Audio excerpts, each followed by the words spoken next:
Start करते हैं आज का लेक्चर। बिस्मिल्लाहिर्रहमानिर्रहीम।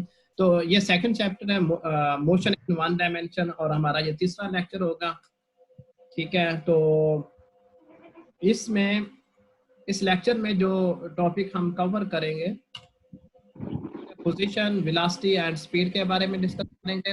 इंस्टेंटेनियस वेलोसिटी एंड स्पीड ये डिस्कस करेंगे। पार्टिकल अंडर कांस्टेंट वेलोसिटी, और इसके साथ है एक्सेलरेशन, मोशन डायग्राम्स। मे भी इतना तक हम कर सकेंगे। नेक्स्ट फिर हम अगले, ठीक है। तो सबसे पहले हम ये देखेंगे, if we describe the motion of an object while ignoring the interactions with the external agents that might be affecting or modifying that motion, this portion of classical mechanics is called kinematics. पहले class में भी हमने discuss किया था kinematics और dynamics में क्या फर्क है। काइनेमेटिक्स और डायनामिक्स दोनों में हम मोशन के बारे में पढ़ते हैं, लेकिन काइनेमेटिक्स में जो काजेस एंड इफेक्ट्स होते हैं मोशन, जिसकी वजह से मोशन प्रोड्यूस हो रही होती है या जिसकी वजह से मोशन में तब्दीली आ रही होती है, वो हम फैक्टर्स डिस्कस नहीं करते। डायनामिक्स में हम फैक्टर्स भी डिस्कस करेंगे, ठीक है। तो इसके चैप्टर में, in this chapter we study motion of particles. Particle मतलब कोई भी ऑब्जेक्ट हो। बुक में हम ऑब्जेक्ट्स को पार्टिकल्स कहेंगे। We deal about the motion of particles only in one dimension, ठीक है। तो वन डायमेंशन मोशन क्या होती है? जब कोई ऑब्जेक्ट एक सीधी लाइन में मूव कर रहा हो, motion along a straight line is called one dimensional, ठीक है। उसके बाद है कि व्हाट इज मोशन। हमें कैसे पता चलेगा कि कोई ऑब्जेक्ट मूव कर रहा है? मोशन किसे कहते हैं? जब कोई भी object with respect to surrounding अपनी पोजीशन को चेंज कर रही हो, तो हम कहते हैं कि ऑब्जेक्ट जो है, ये बॉडी या ये पार्टिकल मोशन में है। अब किसी भी पार्टिकल की पोजीशन को कैसे बताते हैं? ऐसे बाकी लोग यार कुछ पहले में क्या पता कितना है। बाकी बच्चे खामोश रहें, अगर कोई क्वेश्चन हो आपस में बातें ना करें।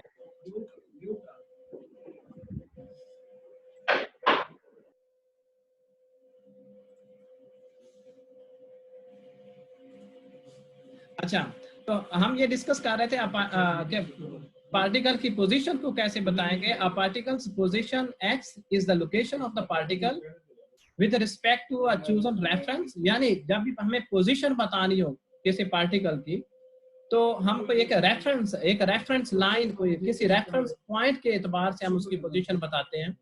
तो वो जो रेफरेंस है, ये पहले भी हम बात डिस्कस कर चुके हैं कि रेफरेंस पॉइंट हमने खुद से सेट करना होता है कि इस रेफरेंस से इस पार्टिकल की पोजीशन ये है। A particle's position x is the location of the particle with respect to a chosen reference point that we can consider to be the origin of a coordinate system. और वो coordinate system का origin भी हो सकता है। The motion of a particle is completely known if the particles position in space is known at all, ठीक है। अगर पार्टिकल की पोजीशन, मोशन के बारे में जब हमें स्टडी करना हो, तो पार्टिकल की पोजीशन जो हमारा टाइम है, जो हमारा टाइम ऑफ ऑब्जर्वेशन है, उसमें उसकी पोजीशन हर वक्त हमें पता होनी चाहिए, राइट। और उसके बाद ये फिगर्स जो दी हुई हैं, इस फिगर में रेफरेंस पॉइंट लिया हुआ है जो जहां से ये जीरो स्टार्ट हो रहा है, और हम सॉरी हमने रेफरेंस पॉइंट जो है वो जीरो को लिया हुआ है। अगर हमें पोजीशन बतानी हो ए पॉइंट की, ये कार की फिगर बनाई हुई है कि the car moves to the right between positions A and B position अगर हमें बतानी हो, तो हम ये जीरो लाइन से बताएंगे। इसी तरह अगली फिगर में अगर हम देखें, तो जो कार है वो अलोंग पॉजिटिव एक्स एक्सिस भी मूव कर रही है और अलोंग नेगेटिव एक्स एक्सिस भी मूव कर रही है। अच्छा, जितनी भी ये मोशन हो रही है, ये मोशन हो रही है अलोंग द एक्स एक्सिस, ठीक है। जो अलोंग नेगेटिव एक्स एक्सिस भी है और अलोंग पॉजिटिव एक्स एक्सिस भी है।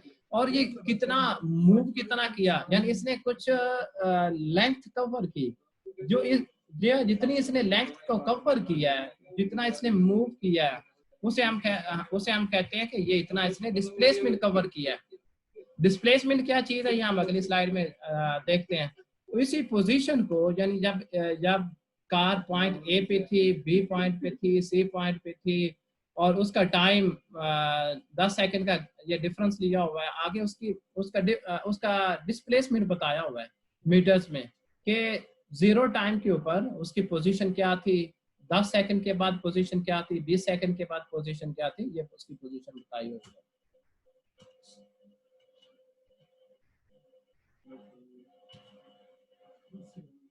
अच्छा, यही जो पॉइंट थे, ये जो पोजीशंस बताई हुई थी डिफरेंट टाइम इंटरवल के ऊपर, मतलब 0 सेकंड से लेके 50 सेकंड तक, 0 सेकंड से लेके 50 सेकंड तक, इसे डिस्प्लेसमेंट टाइम ग्राफ में शो किया हुआ है।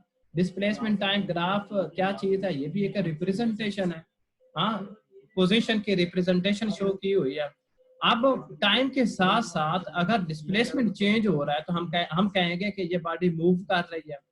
अब अगर ये बॉडी मूव कर रही है तो हम डिस्प्लेसमेंट, दो चीजें हमारे पास होती है लेंथ को मेजर करने के लिए, एक होता है डिस्प्लेसमेंट और एक होता है डिस्टेंस।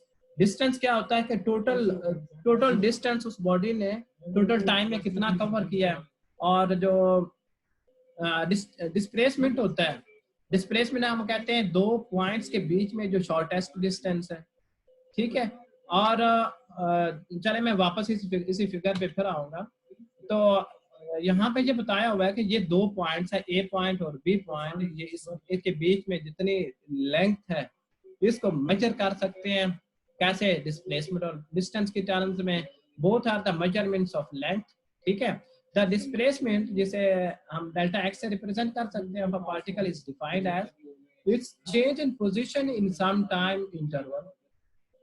कुछ टाइम इंटरवल में कोई ऑब्जेक्ट जितना डिस्टेंस ट्रेवल कर लेता है, हम कहते हैं कि, लेकिन वो डिस्टेंस शॉर्टेस्ट डिस्टेंस होना चाहिए, यानी shortest distance between two points, जिसे हम डिस्प्लेसमेंट कहते हैं।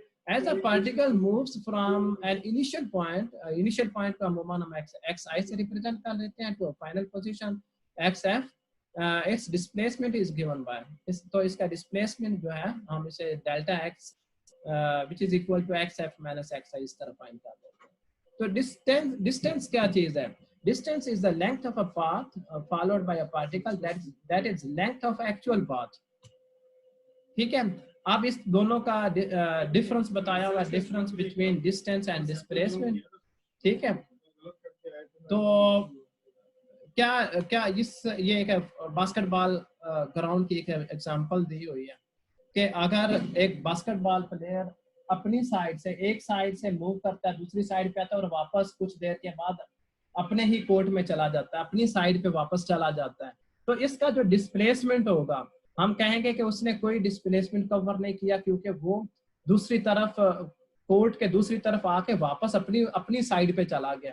जब वो अपनी साइड पे चला जाएगा, अपनी पहले वाली पोजीशन पे चला जाएगा, यानी अगर हम पोजीशन, जो फाइनल पोजीशन और इनिशियल पोजीशन सेम होगी तो डिस्प्लेसमेंट 0 के बराबर होगा, ठीक है। लेकिन जितना इसने टोटल डिस्टेंस कवर किया, जितना जो पाथ इसने फॉलो किया, अगर उस सारे पाथ को हम मेजर करें तो इसे हम डिस्टेंस कहेंगे।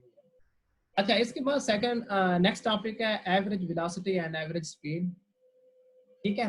एवरेज वेलोसिटी, पहले एवरेज वेलोसिटी के बारे में पढ़ लेते हैं। एवरेज वेलोसिटी की डेफिनेशन लिखी हुई है, the particles displacement divided by the time interval during which the displacement occurs, यानी जो डिस्प्लेसमेंट है, डिस्प्लेसमेंट को अगर टोटल टाइम पे डिवाइड कर दें तो हमारे पास आ जाता है एवरेज वेलोसिटी। एवरेज वेलोसिटी जो है वेक्टर क्वांटिटी है, ठीक है।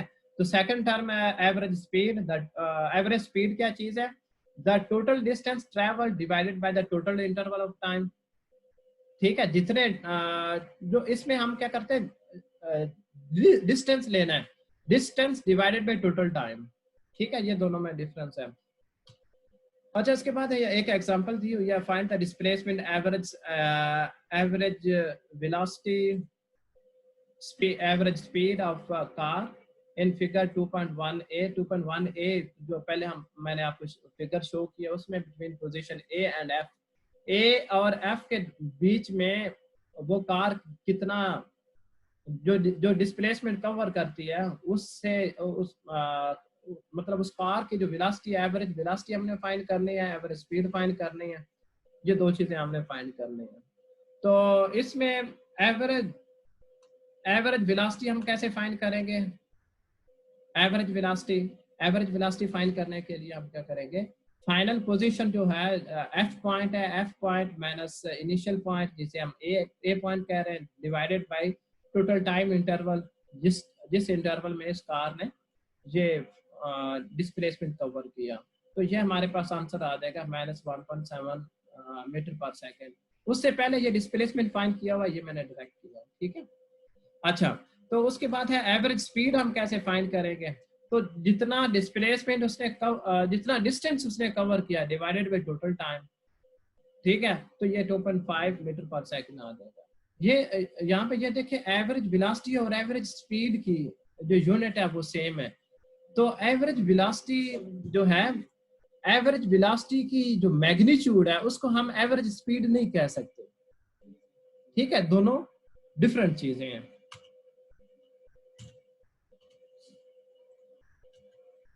अच्छा, उसके बाद है इंस्टेंटेनियस वेलोसिटी एंड स्पीड। इसके बारे में भी आप पहले भी पढ़ चुके हैं। तो इंस्टेंटेनियस यानी किसी भी मोमेंट पे अगर हमें वेलोसिटी फाइंड करें तो हम इसे कहते हैं instantaneous velocity. The instantaneous velocity vx से रिप्रेजेंट किया हुआ equal the limiting value of the ratio delta x over delta t, as delta t जो है यहाँ पे अप्रोच कर रहा होता है जीरो को। अच्छा, उसके बाद ये है कि हम ये फाइंड कैसे कर सकते हैं, vx is equal to limit दी हुई है टाइम इंटरवल के ऊपर, यानी जो टाइम इंटरवल है delta t approaches to zero, delta x over delta t। In calculus notation this limit is called the derivative of x with respect to t। तो इसे हम dx ओवर dt भी लिख सकते हैं। तो इस तरह फिर जो इंस्टेंटेनियस वेलोसिटी होगी उसे हम ऐसे रिप्रेजेंट कर सकते हैं, vx is equal to limit delta t approaches to zero, delta x over delta t, या फिर dx over dt हम इसे लिख सकते हैं। उसके बाद है इंस्टेंटेनियस वेलोसिटी एंड स्पीड, ठीक है। तो इंस्टेंटेनियस वेलोसिटी के बारे में हम पढ़ चुके हैं। और इंस्टेंटेनियस स्पीड क्या चीज है?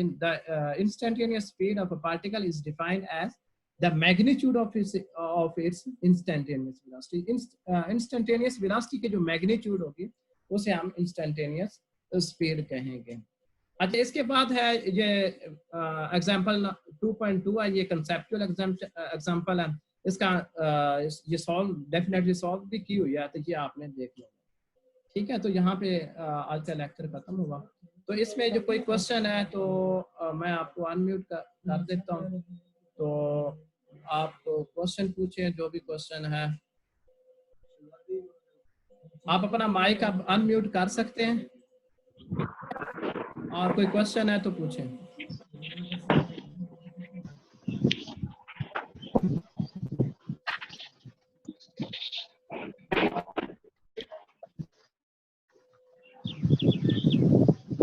हेलो,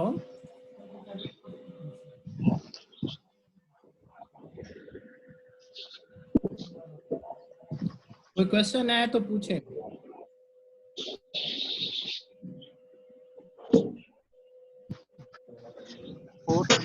फोर्थ स्लाइड में सर ग्राफ बनाया हुआ है, ये तो क्या फोर्थ स्लाइड में वो स्लाइड शो कर रहे थे, हाँ, वहाँ पे ग्राफ बनाया हुआ है एक वेलोसिटी के बारे में। हाँ, उसे सर जरा एक्सप्लेन कर दें। मैं दोबारा एक्सप्लेन कर देता हूँ। ये ग्राफ बताया नजर आ रहा है? ये डिस्प्लेसमेंट वर्सेस टाइम ग्राफ बनाया हुआ है। तो जो ये यहाँ से मैं शो कर रहा था कि एवरेज वेलोसिटी हम कैसे फाइंड कर सकते हैं। जो एवरेज वेलोसिटी है उसे हम लिख सकते हैं delta x over delta t, ठीक है। तो किसी भी दो पॉइंट्स के बीच में जो डिस्टेंस ट्रेवल हुआ है, तो हमें अगर उससे वेलोसिटी फाइंड करनी है तो इस तरह हम वेलोसिटी फाइंड कर लेंगे। कैसे भला? कि उन दो पॉइंट्स के बीच में जो डिस्प्लेसमेंट है वो हम डेल्टा एक्स फाइंड कर लेंगे और डिवाइड कर देंगे कि उसने कितने टाइम में वो डिस्प्लेसमेंट की है।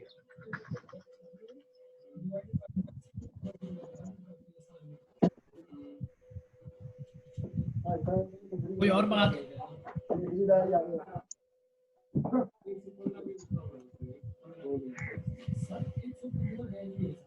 सर डिस्टेंस डिस्प्लेसमेंट में बास्केटबॉल वाली एग्जांपल दोबारा समझा दें।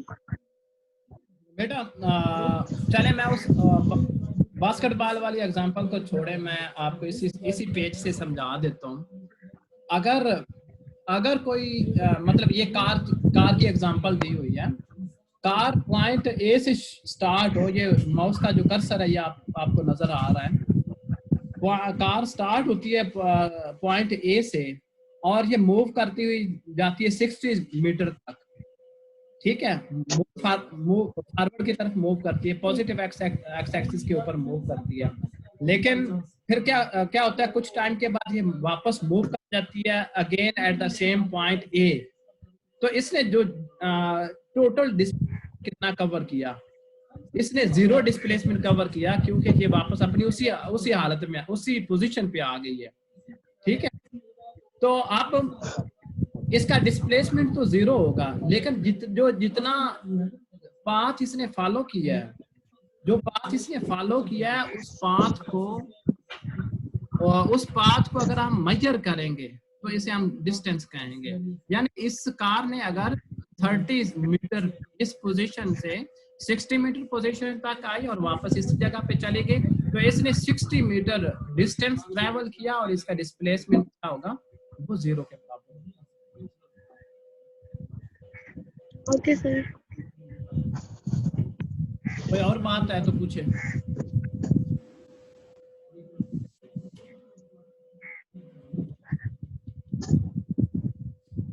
कोई और क्वेश्चन है, पूछे।